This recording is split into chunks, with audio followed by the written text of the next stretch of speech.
ಆರೋಗ್ಯ ಸಚಿವರು ನೋಡಲೇಬೇಕಾದಂಥ ಒಂದು ಸ್ಟೋರಿ ಇದು.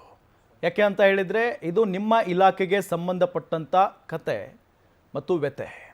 ಈ ಕ್ಲಿನಿಕ್ಗಳಿಗೆ ಹೋದರೆ ಜೀವಕ್ಕಿಲ್ಲ ಗ್ಯಾರಂಟಿ. ಯಾಮಾರಿದ್ರೆ ಜೀವ ಹರೋಹರ. ಕೇಳೋರಿಲ್ಲ ಹೇಳೋರಿಲ್ಲ.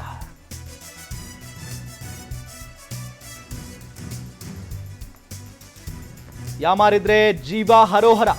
ಯಾರು ಕೇಳಲ್ಲ, ಯಾರು ಹೇಳಲ್ಲ, ಯಾರಿಗೂ ಗೊತ್ತೂ ಆಗಲ್ಲ. ಸರ್ಟಿಫಿಕೇಟ್ ಇಲ್ಲದಿದ್ರೂ ಇವರು ಡಾಕ್ಟರ್. ಜನಸಾಮಾನ್ಯರ ಆರೋಗ್ಯದ ಜೊತೆ ಜೀವದ ಜೊತೆ ಇವರು ಚೆಲ್ಲಾಟ ಆಡ್ತಾ ಇದ್ದಾರೆ. ಯಾಕೆ ಅಂತ ಹೇಳಿದ್ರೆ ಇವರು ಫೇಕ್ ಡಾಕ್ಟರ್. ಪಾಪ ಈ ಹಳ್ಳಿ ಜನ ಏನ್ ಮಾಡ್ತಾರೆ ಅಂದ್ರೆ ಹುಷಾರಿಲ್ಲ ಅಂದ ತಕ್ಷಣ ಅಲ್ಲೇ ಹತ್ತಿರದಲ್ಲಿರುವಂಥ ಕ್ಲಿನಿಕ್ಗಳಿಗೆ ಹೋಗ್ಬಿಡ್ತಾರೆ. ಆತ ಎಲ್ಲ ಓದ್ಕೊಂಡು ತಿಳ್ಕೊಂಡು ಬಂದಂಥ ಡಾಕ್ಟರ, ಸರ್ಟಿಫಿಕೇಟ್ ಇರುವಂಥ ಡಾಕ್ಟರ, ಏನು ಯೋಚನೆ ಮಾಡಲ್ಲ. ಡಾಕ್ಟರ್ ಇದು ಕ್ಲಿನಿಕ್ ಅಂತ ಗೊತ್ತಾಗ್ಬಿಟ್ರೆ ಓಡೋಗ್ಬಿಡ್ತಾರೆ ತೋರಿಸೋದಕ್ಕೆ. ಅದಾದ ನಂತರ ಅವರ ಜೀವನ ಇರಲ್ಲ. ದಕ್ಷಿಣ ಕನ್ನಡ ಜಿಲ್ಲೆಯಲ್ಲಿ ನಕಲಿ ವೈದ್ಯರ ಕಾಟ ಹೆಚ್ಚಾಗಿಬಿಟ್ಟಿದೆ. ವೈದ್ಯಕೀಯ ಪ್ರಮಾಣ ಪತ್ರ ಇಲ್ಲದೆ ಆರೋಗ್ಯ ಸೇವೆಯಲ್ಲಿದ್ದಾರೆ ಇವರು. ಮಂಗಳೂರು ನಗರದಲ್ಲಿ 15 ನಕಲಿ ವೈದ್ಯರ ಕ್ಲಿನಿಕ್ ಇದಾವೆ, ಬೆಳಕಿಗೆ ಬಂದಿದೆ ಈಗ. ಆರೋಗ್ಯ ಇಲಾಖೆ ದಾಳಿ ವೇಳೆ ಅಸಲಿ ಸತ್ಯ ಬಯಲಾಗಿದೆ. ಬಂಟ್ವಾಳದಲ್ಲಿ 2, ಪುತ್ತೂರಿನಲ್ಲಿ ಮತ್ತು ಸುಳ್ಯದಲ್ಲಿ ತಲಾ 1. ಆಯುರ್ವೇದ ಸೇರಿದಂತೆ ನಕಲಿ ಕ್ಲಿನಿಕ್ಗಳಿಗೆ ಬೀಗ ಜಡಿಯಲಾಗಿದೆ ಈಗ. ಮಂಗಳೂರಿನಲ್ಲಿ 9 ಔಷಧ ಕೇಂದ್ರಗಳಿಗೆ ಬೀಗ ಹಾಕಲಾಗಿದೆ. 10 ಕ್ಲಿನಿಕ್ಗಳಿಗೆ ನೋಟಿಸ್ ನೀಡಿದ್ದಾರೆ ಅಧಿಕಾರಿಗಳು ಅನ್ನೋದು ಗೊತ್ತಾಗ್ತಾ ಇರುವಂತ ವಿಚಾರ. ಸರ್ಕಾರ ಕಟ್ಟುನಿಟ್ಟಾಗಿ ಆದೇಶವನ್ನು ಹೊರಡಿಸಿದೆ. ನಕಲಿ ಡಾಕ್ಟರ್ಗಳೇನಾದರೂ ಪತ್ತೆಯಾದರೆ ನೀವು ಕ್ಲಿನಿಕ್ಗಳನ್ನು ನಡೆಸ್ತಾ ಇದ್ರೆ ನಿಮ್ಮನ್ನ ಸುಮ್ಮನೆ ಬಿಡೋದಿಲ್ಲ ಅಂತ ಹೇಳಿ.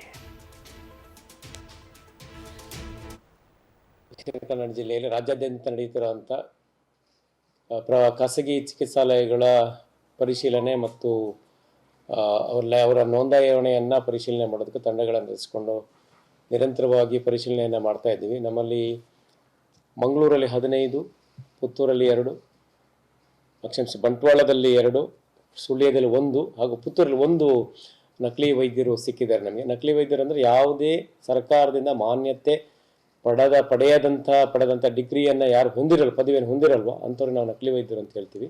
ಸೊ ಅಧಿಕೃತ ಯಾವುದೇ ಒಂದು ಪದವಿಯನ್ನು ಪಡೆದೇ ಅವರು ಚಿಕಿತ್ಸೆಯನ್ನು ರೋಗಿಗಳಿಗೆ ಕೊಡ್ತಾ ಇದ್ರು, ಚಿಕಿತ್ಸಾಲಯ ತೆಗೆದುಬಿಟ್ಟು ಅಂಥವ್ರನ್ನ ಪತ್ತೆ ಹಚ್ಚಿ ನಾವು 4 ಈಗ ಬಂದ್ ಮಾಡಿದ್ದೀವಿ. ಉಳಿದವರಿಗೆ ನೋಟಿಸನ್ನು ಸರ್ವ್ ಮಾಡಿದ್ದೀವಿ.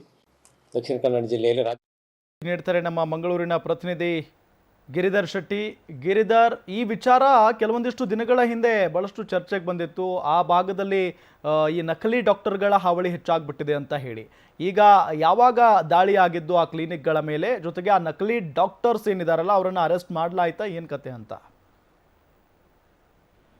ಆರಾಮ್, ಈ 1 ತಿಂಗಳ ಹಿಂದೆ ಈ ಮಂಡ್ಯ ಮೈಸೂರು ಭಾಗದಲ್ಲಿ ಭ್ರೂಣ ಹತ್ಯೆ ವಿಚಾರ ಈ ಬೆಳಕಿಗೆ ಬಂದ ನಂತರ ಇಡೀ ರಾಜ್ಯಾದ್ಯಂತ ಇಂತಹ ನಕಲಿ ಡಾಕ್ಟರ್ಸ್ ಯಾರಿದ್ದಾರೆ ಅವರ ಮೇಲೆ ಕಟ್ಟುನಿಟ್ಟಿನ ಕ್ರಮ ಕೈಗೊಳ್ಳಬೇಕು ಮತ್ತೆ ಆ ಪತ್ತೆ ಕಾರ್ಯಾಚರಣೆ ಮಾಡಬೇಕು ಅನ್ನೋ ಒಂದು ಸೂಚನೆಯನ್ನು ಆರೋಗ್ಯ ಸಚಿವರು ನೀಡಿದ್ರು. ಅದರಂತೆ ಕಳೆದ 1 ತಿಂಗಳಿಂದ ಈ ಒಂದು ಕಾರ್ಯಾಚರಣೆ ನಡೀತಾ ಇದೆ, ರಾಜ್ಯಾದ್ಯಂತ ನಡೀತಾ ಇದೆ. ಆದ್ರೆ ಮಂಗಳೂರಿನಂತಹ ಒಂದು ಬುದ್ಧಿವಂತರು ಮತ್ತು ಸುಶಿಕ್ಷಿತರು ಇರುವಂತಹ ಮಂಗಳೂರಿನಂತಹ ಜಾಗದಲ್ಲೇ ಈಗ 15 ಮಂದಿ, ಮಂಗಳೂರು ನಗರ ವ್ಯಾಪ್ತಿಯಲ್ಲಿ 15 ಮಂದಿ ನಕಲಿ ಡಾಕ್ಟರ್ಸ್ ಸಿಕ್ಕಿದ್ದಾರೆ. ಇಡೀ ಜಿಲ್ಲೆಯಾದ್ಯಂತ ಈ ಒಂದು ರೈಡ್ ಆಗ್ತಾ ಇದೆ. ಈಗ ಬಂಟ್ವಾಳ, ಪುತ್ತೂರಿನಲ್ಲಿ ಕೂಡ ಇಂತಹದ್ದೇ ನಕಲಿ ವೈದ್ಯರು ಪತ್ತೆಯಾಗಿದ್ದಾರೆ. ಆದ್ರೆ ಆರೋಗ್ಯ ಇಲಾಖೆಯವರು ಇವರಿಗೆ ಈ ನಕಲಿ ಕ್ಲಿನಿಕ್ಗಳನ್ನು ಬೀಗ ಜಡಿದು ಬಂದ್ ಮಾಡುವುದಕ್ಕೆ ಮಾತ್ರ ಸೀಮಿತ ಆಗಿದ್ದಾರೆ. ಅವರ ಮೇಲೆ ಯಾವುದೇ ರೀತಿಯ ಕ್ರಮ ಕೈಗೊಂಡಿಲ್ಲ ಅನ್ನೋದು ಕೂಡ ಒಂದು ಪ್ರಮುಖವಾದ ವಿಚಾರ ಅಂತಲೇ ಹೇಳ್ಬೇಕು. ಯಾಕಂದ್ರೆ ನಕಲಿ ವೈದ್ಯರು ಆರೋಗ್ಯ ಸೇವೆ ನೀಡ್ತಾ ಇರೋದು ಒಂದು ದೊಡ್ಡ ಅಪರಾಧ. ಅದರ ಬಗ್ಗೆ ಪೊಲೀಸ್ ಕೇಸ್ ನೀಡಬೇಕಿತ್ತು, ಮತ್ತೆ ಪೊಲೀಸರು ಅವರನ್ನು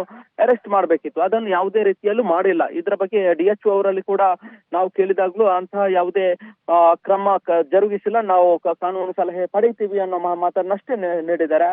ಹಾಗಾಗಿ ಅವರು ಯಾರು ನಕಲಿ ವೈದ್ಯರು ಈಗ ಪತ್ತೆಯಾಗಿದ್ದಾರೆ ಅವರು ಒಮ್ಮೆಗೆ ಮಾತ್ರ ಈಗ ಬಂದ್ ಮಾಡ್ತಾರೆ. ಅನಂತರ ಮತ್ತೊಂದು ಕಡೆ ಹೋಗಿ ಅವರು ಈ ಕ್ಲಿನಿಕ್ಗಳನ್ನು ತೆರೆದು ಆರೋಗ್ಯ ಸೇವೆಯನ್ನು ನೀಡುವ ಸಾಧ್ಯತೆ ಬಹಳಷ್ಟು ಇರುತ್ತೆ ಅಂತಲೇ ಹೇಳ್ಬೇಕಾಗತ್ತೆ. ಇಂಥ ನಕಲಿ ವೈದ್ಯರು ಇಡೀ ರಾಜ್ಯಾದ್ಯಂತ ಇದ್ದಾರೆ ಮತ್ತು ಎಲ್ಲಾ ಕಡೆ ಈಗ ಯಾವುದೇ ಪ್ರಮಾಣ ಪತ್ರ, ಅವರು ಆಯುರ್ವೇದ ಆಗಿರಬಹುದು, ಅಲೋಪತಿ ಆಗಿರಬಹುದು ಅಥವಾ ಹೋಮಿಯೋಪತಿ ಆಗಿರಬಹುದು, ಅದಕ್ಕೆ ಸೂಕ್ತವಾದಂತಹ MBBS ಆಗಿರಬಹುದು, BMS ಇಂತಹದ್ದು ಅವರು ಸರ್ಟಿಫಿಕೇಟ್ ಪಡೆಯದೆ ಈ ಒಂದು ಈ ಆರೋಗ್ಯ ಸೇವೆಯನ್ನು ಮಾಡ್ತಾ ಇದ್ದಾರೆ. ಅವರು ಜನರ ಮೇಲೆ ಒಂದು ಜನರ ಆರೋಗ್ಯದ ಮೇಲೆ ಜೊತೆಗೆ ಒಂದು ಚೆಲ್ಲಾಟ ಆಡ್ತಾ ಇದ್ದಾರೆ ಅಂತಲೇ ಹೇಳ್ಬೇಕಾಗತ್ತೆ. ಅವರ ಮೇಲೆ ಕಟ್ಟುನಿಟ್ಟಿನ ಕ್ರಮ ಜರುಗಿಸಬೇಕು, ಅವರನ್ನು ಅರೆಸ್ಟ್ ಮಾಡಬೇಕು.